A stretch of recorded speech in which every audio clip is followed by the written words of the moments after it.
A subsearch is a search that passes its results to an outer search as search terms.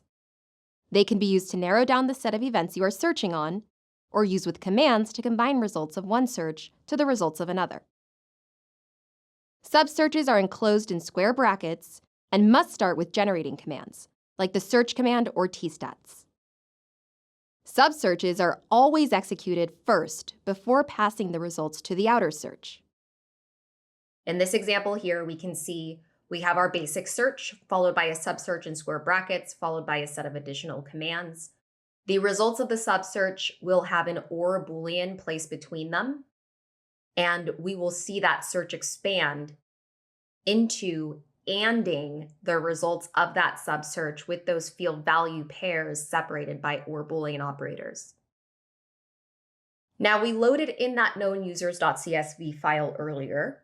We're going to use that known users.csv file within an input lookup command in a subsearch to access that lookup data and pass values to the outer search. In this example, let's go ahead and jump on over into running this search and taking a look at our security index. Source type of Linux secure. We're looking for failures, and we want to see the unknown users. We know that we've loaded in the known users from that known users.csv file. And so if we wanted to filter on the unknown users, well, what happens by default with a subsearch is we are going to and the results of that subsearch here. In this case, looking for all of the security events that contain failures and users coming from this known users.csv. If we'd like to exclude those users and only return the unknown users, we'll place a not Boolean in front of that input lookup command, run this search, and what we'll do from there is display this information within a table. Using the stats command, we will look at the unique values of the IP address, name that attacker IP.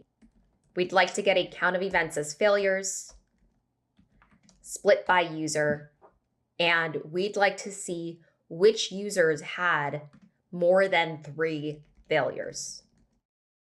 From here, we want to make sure that we sort those failures in descending order. And so we can see that the administrator user had the most failures. These were all of the attacker IPs that that specific user used. So in this example here, we are including a not operator before our subsearch to exclude these lookup values. And if we take a look at the search job inspector, that search job inspector will display the expanded search string. Heading on into inspect job, scrolling on down into the search job properties, what we will see here is a not Boolean operator placed in front of each field value pair coming from that known users.csv, invoked by that input lookup command within the subsearch in square brackets. In this particular search, this search is going to count the number of failures by source IP. It will return a lot of results. So we'd like to go ahead and improve this search and the results of this search, making them a bit more meaningful and filtering on those particular failed logins not coming from internal IPs. So we will exclude any IP addresses that begin with 10, get a count of events by source IP, and look at where the count is greater than 10. So look at where we have more than 10 failed login attempts. But it may still be unclear in terms of which of these IP addresses ended up successfully accessing the network. So what exactly are we trying to find? an external IP address with multiple failed attempts and one or more successful attempts to access the network with a valid password. So in this case, we'd like to use a subsearch to find these specific IP addresses that have received multiple failed events and send those to the outer search to see which ones were able to access the network. So we will build out a subsearch to do this. Let's go ahead and run an outer search and inner search separately and see what events we get returned. Running a search across index equal to security, source type of Linux secure, I would like to see the IP addresses that were accepted and were able to log in successfully across the last 24 hours. Now I can place those IP addresses on a table. However, I also want to see which of those failed to log in more than 10 times and were eventually accepted into the network. So in that case, that's going to require searching across failed passwords, excluding the internal IP addresses,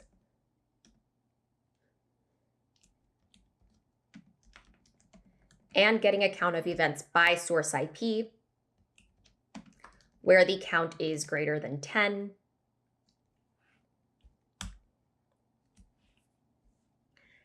And we can see this table here displaying those IP addresses that failed to log in with a count greater than 10. Now, of these IP addresses, which ones were eventually accepted into the network? Well, that would require passing these list of IP addresses to an outer search that will filter on Linux secure events that contain that term accepted in them. So what we'll do is we'll wrap this specific search as our subsearch. The subsearch needs to begin with a command, so this will begin with a search command. And we will precede this with index equal to security, source type of Linux secure,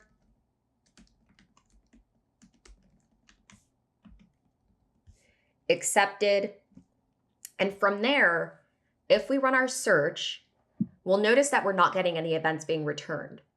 If we look up into the job inspector here and try and diagnose why that is, in the search job properties,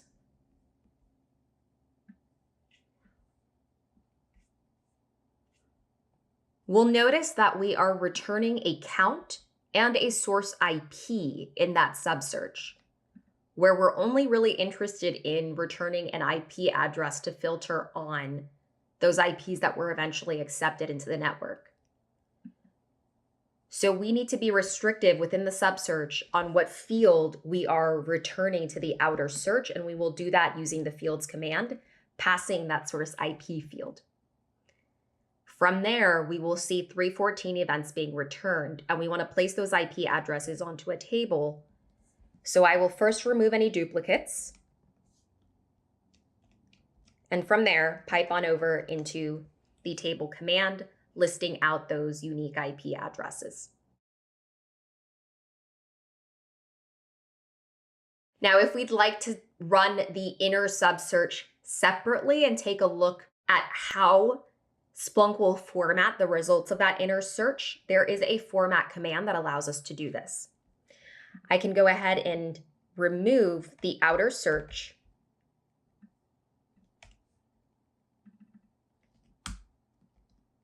run the inner subsearch, and we'll notice that we have two fields returned in our table.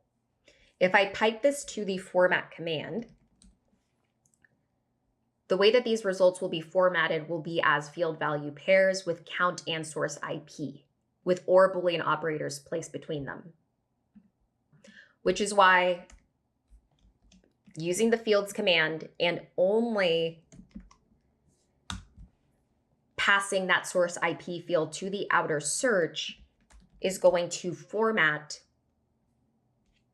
those IP addresses with OR Booleans placed between them, and those will be used as filters for the outer search. Subsearches are useful, but they have their limits. Multiple subsearches can be used in a search, and subsearches can be nested. But be careful! Each subsearch requires an additional search on your deployment, which could quickly eat up memory and CPU.